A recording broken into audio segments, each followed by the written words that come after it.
Sahi ani makai fajil lakadoroba Manipur conflict asiga mari leinena nongmatu wahi machit amata ngangkidraba amadi Manipur da chatlu haiba yakidraba Bharat ki Prime Minister Narendra Modi na chaliba tha asigi tang 13 da Manipur da lakadoroba khongchat asiga mari leinena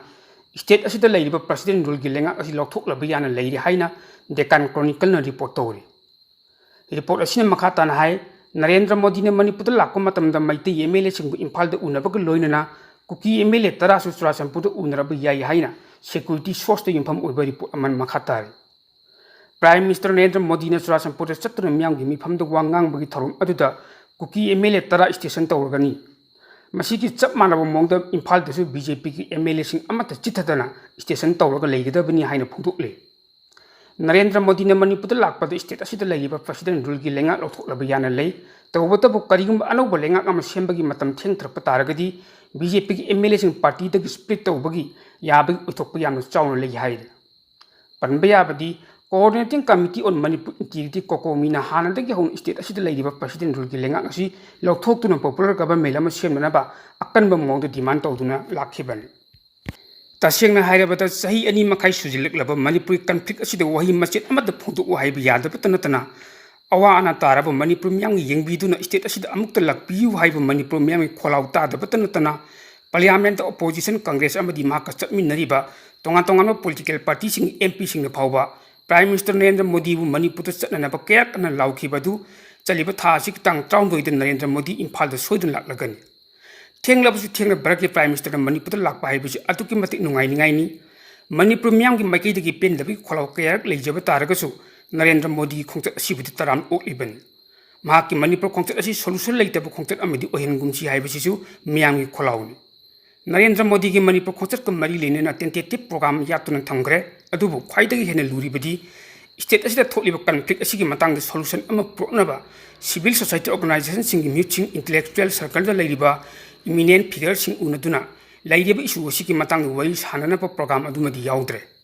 tawbatabu state asida leiriba president rule asi Louthoklaga popular government ama semna nabagi damak numit adumakta da Manipur governor Ajoy Kumar Bhalana chair loraga hanagi chief minister N Biren Speaker T.S. Saityavarta BJP ki President A. Sarda Devi amadi MLA singa punna unadun anobu government ama form tawnanabagi matangdadi wari sanagadawri yamna puning nungsiningai oibu wafam amadi state asida leiriba president rule gi lenga asi Manipur miyamna pamde president rule gi mahutta popular government ama thambiyu haibasi miyam gi kholau oiriban Manipur Assembly bu animated suspension da thamlaba matung president rule gi sasal tawraga lakpadu makhatana parliament ki upper house amadi lower house animukta Manipur president rule thatar amang sangduknaba bill pohlakpadagi house animang ayaba piraba matung president rule lenga asi makhatan lakhiban BJP ki khwaidagi lebak thibu oigedori basi kumja 2027 da pangthokadoriba Manipur Assembly general election asidan karigma president rule asi makha sangthadun leiragadi hojik Manipur Assembly animated suspension da leiribasi dissolve tawraba matung nauna mikhal pangthokna hotna lakadoriban adugumba nauna pangthokadoriba mikhal aduda BJP ki ticket mikhal thengnariba candidate singki maraibak tamba ngamloi haina miyamna ngangnari punnamak asi Prime Minister Narendra Modi yauna center da leiriba BJP ki leader kudimak khangmag loinana state asidagi president rule lenga Louthoklaga popular government ama semnanaba thawang torokpani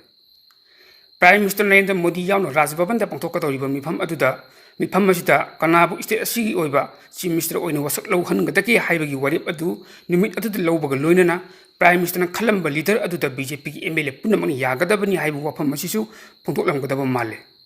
aduna Narendra Modi ki Manipur khongchat asina state asida laiba Kuki yamadi maitei yanli conflict loisilamdaba taragasu popular government amadi athuba matam senanaba phirep dorokpa yai hainasu miyamna thajanari asigumba Manipur da laiba yang amadi masina state asida miyamda piriba awabagi Cheitheng sing asigi loinana misi minam mihat mipun tawriba sumna Gujarat da laiba Gujarat ki miyamda thoklamma taragadi Prime Minister Narendra Modi amadi Home Minister Amit Shah na kaidongaidasu tumina leiramloi pung kharagi matungda leiriba irang adu laksinbaga loinana santi proknaba hotnaramgani Manipur da leiriba miyamdi mainland India ga saksu khenaba leining leisol khenaba oijragasu matam adugi Bharat lengangna 1949 gi October gi tang 9 da Manipur Bharat ki union da tilli haina louthorakhiban Bharat ta tinkraba Manipur ki miyambu ngasi phawbada Bharat ki mapung phaba citizen amani haibagi right pi dabgum toy Bharat leiriba miyam punamang yengliba manaba miyang haibadi equal treatment adu tormlabadi chahi kayagi mamangdagi Manipur da lekliba tongan issue sing leiramdabasu yai पुनमक असि भारत के prime minister Narendra Modi ने उबीबग लोइनना हंदक लाकतोरिब Manipur खोंगचत असिदा state असिगी ओइबा issue लोइसिनना होटनरम चुंगन Manipur की लेरिबा issue सि महाके खोंगचत अदुद लोइसिलमदब तारगदी मणिपुर की खोंगचत solution लेइतब खोंगचत अमनी हाइना prime minister खोंगचत असिबु लौरोइदबगी मरम लेइते नकल अमरमदा prime minister Narendra Modi ने मणिपुर लाकनी हाइरिबा खोंगचत असि लमदम असिदा इंगतप चौखटप पुरननब खोंगचत नत्ते महाकी थौसिल अमसुंग प्रॉक्सी वार कन उमसिल लुंगसी नहंददुना कांगखोंग चायब लमदम असिबु हेन फिबम सोखनदुना मखोगी ओइबो लोइलम मरास इरहनब मरु लेबो खोंगचत अमनि मरम मदुना मोदी ने लाकदब नुमित असि अयुकी पुंग अमदगी हौना महाकन लमदम असि लेरिबो मतम फावबा कोरकोबना बोयकॉट टौबगा लोइनना मणिपुर पुंबा टोटल शटडाउन लौथोकले अथिंगबसिदा अना अयेक महेउ लांपोक इसिंग अमदि असि अनागी थबक थरमसिंग कोनसिलोय हाइना पब्लिसिटी कमिटी कोरकोबना थादोरकपा चेरोल अमना हाइरे चेरोल असिना हाइ इंडिया लेंगाक मरुओइना नरेंद्र मोदी अमसुंग अमित शाह ना मणिपुर की अपुनबगी सक्तम थुवाइननब पॉक्सी वार तौदुना मियोय 250 मथक्ता हाटखरे मियोय 1,000 ममा हेन ममा पोकनफम लमदम असिदा रिफ्यूजी ओहेल्ले कुमजा 2023 की मेगी तंग अहुमदगी हौरखेब खुदसेमगे कांगकी इरांग चही अनिगे था मरी हेलेबसी कुमयोने येंगदुन लेरी मसिगी मरमदी मखोइना सेम सादुना थोहनबा हाटना सुनबो ओइबनन इंडिया लेंगाक मणिपुर मुथतनबगी पंदमदा ग्वाल ताबिदे इंडिया की लनमीना मणिपुर थाबु वही मुथतहनकिबन मणिपुर की मियाम खमथेंग वारबसु नरेंद्र मोदी ने मणिपुर की मियाम द वा अमा फावब ngang तुमिन लैथोकप ngam हौखिबु कुमजा 2023 की जुलाई थादा नुपी अनि फी थोंगदन चटखिबा अदुददी मैतै दि चैनिंगमुदु चैहोरगे मतागुम इंडिया पुंब खंगनब मथक मखौ पोन ngang लाउखि अदुबु जिरिबांगी नौरिबा angang अमदी नुपी यावना मियो 3 मिनुंगसि यावदना मखुस चलब मतुंग ओट नैरक हाटखिब अदुददी मरोल थोक्तब इंडिया की प्राइम मिनिस्टर अम ओइना नरेंद्र मोदी तुमिन लैखिबन मसा थीब खंगद्रबसिंग थारगा हंदक मणिपुर मियो 400 लोम हाटखिब असिसु माकि मतमदन मसागी हैनबिनी पोकपदगी यरोक्त्रबसु हिंदू एक्सट्रीमिस्ट ग्रुप ता लाइमिंग लौखिबगी हौनबिनी अमित शाहसु चप मानाय मखोय अनिमक हिंदू एक्सट्रीमिज्म येत को ओइगा पामबोमनि हाइनसु कोरकोंगै चेरोलसि मखाताय मणिपुर की हौजिक ओरिबा सेसेसल असिगी मतंगदा इम्फालदा फोंगिबा पाउचे सना लेबाकी एडिटोरियल कलमदा करी हाइरि हाइबदु एंगमिनसे कुकी लालहौब KLA की खोलाई मतिक चाना पाइबा केदरसिंग हंदक इम्फाल उखुल लंबी की सना कैथि लंबीदा लेबा मोरनोम खुल मनाक्ता अराकपा पैसेंजर बससिंग खामलगा मियामदगी मोबाइल अमदि पैसा मुनबगी थबक चथकिबा केदरसिंग असि यावना इकोनॉमिक ब्लॉकेज चथरेबा यूनाइटेड नागा काउंसिल की मियोसिंग असि इकुई कुइद्रिंगैदि इंडिया लेंगा की मिनिस्ट्री ऑफ होम अफेयर्स की मिहुत कंबु अमगा तंकक कयारक्त वरी सानदुन लाखिबनि MHA की मिहुत कंबु अदुगो वरी सानखिबदा करी वरी सानखिबनो करी वरी लौखिबनो हाइबदु मणिपुर मियामदसु खंगनब लेते हेन ngakliबदि खुलाई पाइबा कुकी लालहौबबु ओइरो UNC बु ओइरो मखोइना तालिब डिमांडसिंग अदु लेंगाकन पीबा ngamloidaba amadi पीबगी मरम चादब ओइरबदि इंडिया लेंगाक वरी सानब अदुदा लुपसिंग अदुदा मयक सेंगना खंगनम थोकपनि वरी सानबदु मयक सेंगना पोरम सेंगना वरी सानरगा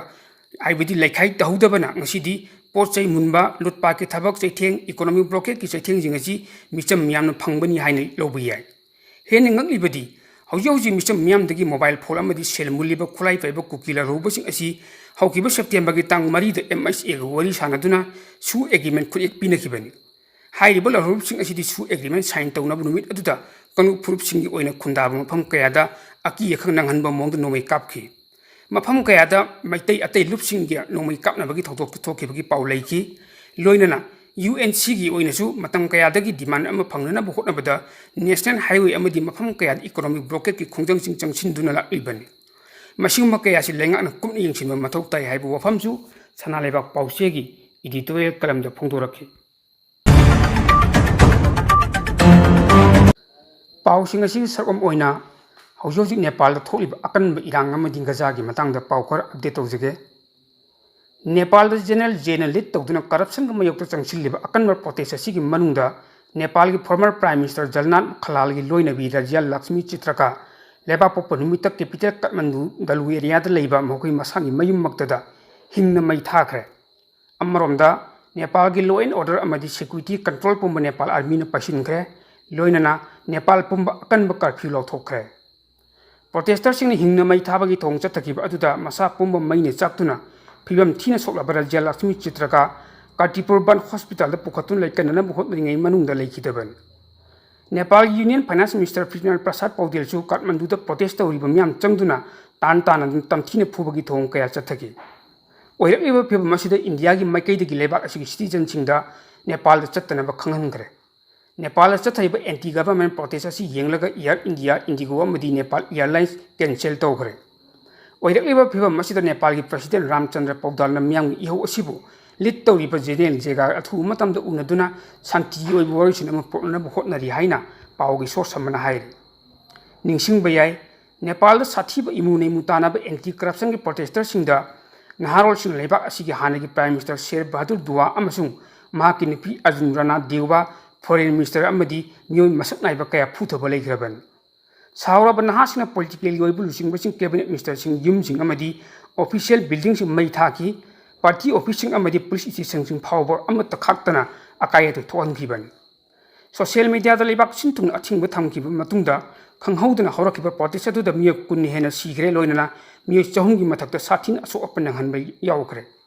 मियांग साथीरबा प्रोटेस्टिंग अदुदगी नेपाल की प्राइम मिनिस्टर केपी शर्मा ओलीना सोशल मीडिया पुंबा अथिंबा अदु लौथोखरे अमदी महक मसामक प्राइम मिनिस्टर की फमदगी थादोकलबा मतुंग मफम खंगना चेनबसु लेग्रबन सोशल मीडिया दा थमलिबा अथिंबा लौथोउ सोशल मीडिया थिंगनबगी महुत्ता करप्शन लौथोउ हाइना प्रोटेस्टर्सनि अकनबा खोलाउ लाउकी काठमांडूदा ओइबा स्टेटसिंगदा मियामना फाइनेंस मिनिस्टर विष्णु प्रसाद पौडेल तामनाखरे लोइनना ओना तैनबा माइकैदगी नहा प्रोटेस्ट अमना चोंसिलखी अमसुंग मिनिस्टर अदुदा काउखी मदुदा महक मसामक तुखी अमदी अंगांग मसुगी वाल अमदी यैसिनखी इजराइल की माइकैदगी मखा ताना गजादा लैबा अवांगबा बिल्डिंग जिन थुहाइबगी थौ मखा ताना चत्रक्तुना ngarang athengbadan gaza city ki awangbo building ama bom sizinaduna thuaibada haukiba pung kun mari ki manungda miyoi humpu manga sikhre aduga atopa miyoi chahung kun henban asu apanang kre hairi